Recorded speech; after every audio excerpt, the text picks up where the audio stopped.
우리 진짜 한국 성도들이 주여라는 말을 많이 쓰잖아요. 주여 삼창도 하고 뭐 길에서 막 넘어질 뻔해도 주여 그러기도 하고. 그런데 사실은 1세기, 2세기 때 주여라는 말은 굉장한 것이었습니다. 우리 한국 신자들이 예수의 이름으로 라는 말을 굉장히 많이 쓰는데 이거를 정확한 의미를 모르고 있는 게 많다는 생각이 들어서 가장 기본적인 것이지만 예수님의 이름에 담긴 이 의미들을 짚어줘야겠다. 우리 한국말로는 예수님 이렇게 이름이 하나지만은 이 히브리어 헬라어 쪽으로는 이게 여러 개가 있거든요. 그 이름에 담긴 영적인 의미를 잘 우리가 알고 부르는 것이 우리의 신앙생활에 큰 도움이 되겠다 싶어서 책을 내게 되었습니다. 이 설교 시리즈를 준비는 해놓고 코로나가 올 줄은 몰랐습니다. 그래서 성도들 꽉 찬 본당에서 이제 눈을 보면서 성도들에게 예수님의 이름의 의미를 다정하게 따뜻하게 이렇게 설교하고 싶었는데 갑자기 코로나 터지면서 전격 비대면 예배가 되면서 진짜 카메라만 보고 설교해야 되는 설교자로서는 바람직하지 않은 상황이 되니까 공감대를 형성해줄 교인들이 없는데 이 설교가 될 수 있을까 할 정도로 힘들었습니다. 그렇지만 오히려 코로나19 시대였기 때문에 정말 예수님의 이름만 묵상하고 설교할 수 있는 계기가 되었고 아무 인간을 의지할 수 없는 그때의 성도들에게도 제게도 예수님만 생각하는 그런 좋은 계기가 되었던 것 같아요. 예수님의 이름을 정확하게 아는 것이 신앙의 방향성을 잡아준다는 말은 그런 것입니다. 가령 예수라는 이름은 그 백성을 죄에서 구원할 자라는 뜻입니다. 그것이 예수님의 핵심 사명이에요.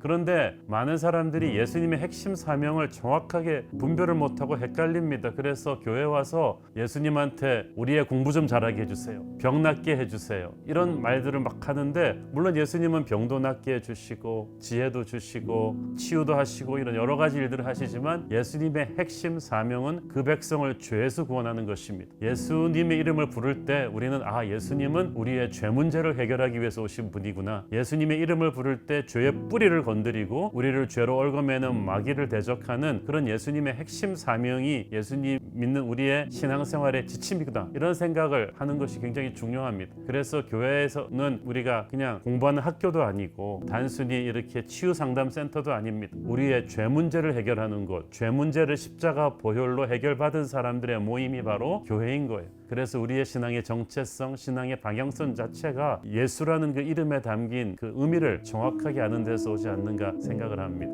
우리 진짜 한국 성도들이 주여라는 말을 많이 쓰잖아요. 주여 삼창도 하고 뭐 길에서 막 넘어질 뻔해도 주여 그러기도 하고. 그런데 사실은 1세기, 2세기 때 주여라는 말은 굉장한 것이었습니다. 예수 그리스도까지는 괜찮았는데 주여라고 불렀기 때문에 순교당했거든요. 그 주라는 말을 헬라어로는 큐리오스, 라틴어로는 도미노스라고 했는데 이 도미노스는 노예가 주인님을 부를 때 하는 도미노스의 그 도미노스입니다. 나의 주인, 나의 주군으로 선포하는 거죠. 근데 그 당시 황제 숭배가 유행했기 때문에 황제가 나만을 주인으로 하고 불러라. 종교의 자유를 줄 텐데 다만 주라는 이름은 나한테만 불러야 된다. 주인은 나뿐이다 라고 했는데 크리스찬들이 아니다. 우리의 도미노스는 황제가 아니라 예수님이다. 그래서 주여 예수 그리스도 이렇게 불렀기 때문에 그 이름만 안 부르면 사실 순교당하지 않을 수 있었어요. 황제가 그렇게 했어요. 너 예수 믿어도 좋은데 그를 주인으로 선포하지는 마라. 그런데 크리스찬들이 그걸 했거든요. 내 인생을 다스릴 분은 오직 예수님이시다. 그 이름 하나로 초대교회 수많은 우리 믿음의 선배들이 순교당하고 투옥당했던 거예요. 그래서 우리가 그 이름의 의미를 안다면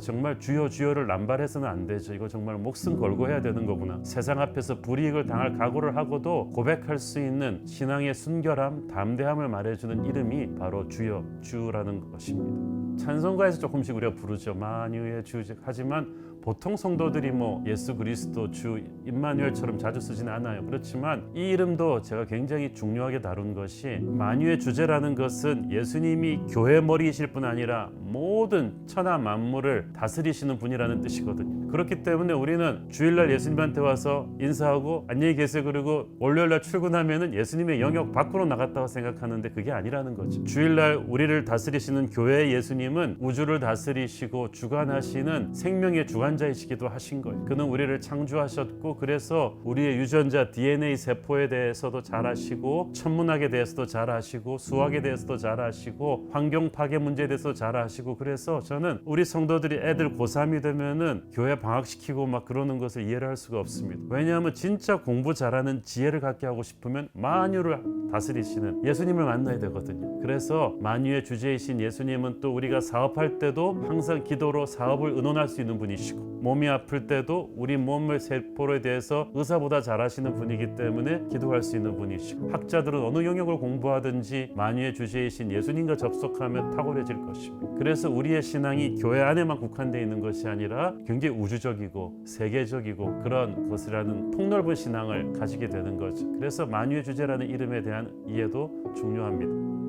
예수님께서도 나더러 주여 주여 하는 자마다 천국에 들어갈 것이 아니라고 했잖아요. 사도행전에서도 제사장의 아들들이 예수 이름을 제대로 믿고 말씀대로 살지도 않으면서 함부로 예수 이름으로 귀신 내쫓다가 귀신한테 혼나잖아요. 그러니까 귀신은, 마귀의 세력은, 세상은 단순히 우리의 예수님의 이름을 입에 올린다고 두려워하는 게 아닙니다. 예수님의 이름을 입에 올릴 때는 먼저 우리가 깨끗한 그릇이 돼야 돼요. 십자가 보혈에 부끄럽지 않은 삶을 살아야 되고요. 영적으로 더러운 자가 예수님의 이름을 함부로 팔면 능력이 없어요. 그리고 예수님의 이름으로 구원받고 예수님과 관계가 있어야 돼요. 날마다 기도하고 예배하며 예수님과 깊은 관계가 있어서 그는 항상 예수님과 교제하니까 예수님의 뜻이 무엇인지를 알고 있겠죠. 그는 함부로 예수님의 이름을 팔지 않을 거예요. 그 이름이 얼마나 귀한 이름인 줄 알기 때문에. 그래서 우리가 정말 조심할 거는, 첫째, 우리가 예수님의 이름으로 거듭난 예수님과 동행하는 자녀여야 한다. 둘째, 깨끗해야 된다. 말씀대로 살려고 몸부림치고 방치한 죄가 없이 예수의 보혈로 깨끗함을 받은 사람이 예수님의 이름을 존중하는 마음으로 사용해야지 함부로 그 이름을 남발해서는 안 된다는 것입니다. 하나님은 구약시대 때는 굉장히 거룩하고 멀리 있는 분이었는데 예수님께서 신약시대 때 오심으로써 정말 우리가 가까이 다가갈 수 있는 하나님이 되셨어요. 특히 임마누엘은 하나님이 함께 계신다. 저는 이 힘든 코로나 시국을 지나면서 이것을 수없이 많이 제 자신에게도 상기시켰어요. 하나님이 지금 나와 같이 계시다. 코로나 시국에 힘들어하는 우리 자영업자 성도들과도 함께 계시고, 혼자 재택근무하고 있는 우리 직장인들에게도 함께 계시고, 외롭고 쓸쓸하고 가난하고 병든 이들에게도 함께 계시는 분이시고, 그들의 기도에 세밀하게 관심을 기울이시는 분이시다. 이 이름에 담긴 의미, 주님이 나와 함께 계시다는 사실을 우리가 인식할 때 두려움이 사라지고 불안감으로부터 자유하게 되고 오늘 하루를 이길 수 있는 힘이 된다고 생각합니다. 정말 중요한 이름이 아닐까 생각해요.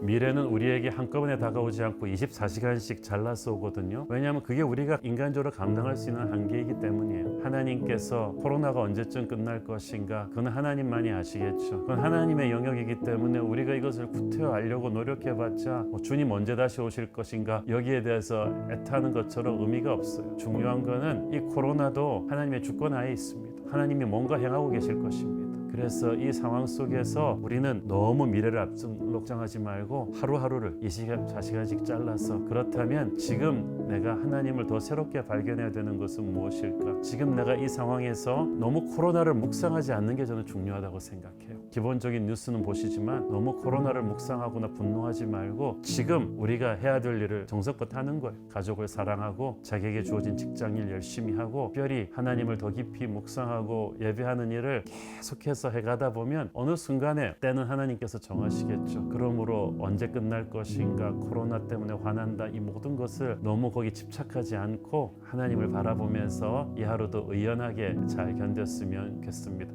특별히 너무 외로워하지 마시고 믿음의 기도 파트너들을 온라인 줌으로라도 좀 많이 만드십시오. 하나님의 은혜가 여러분에게 있기를 축원합니다.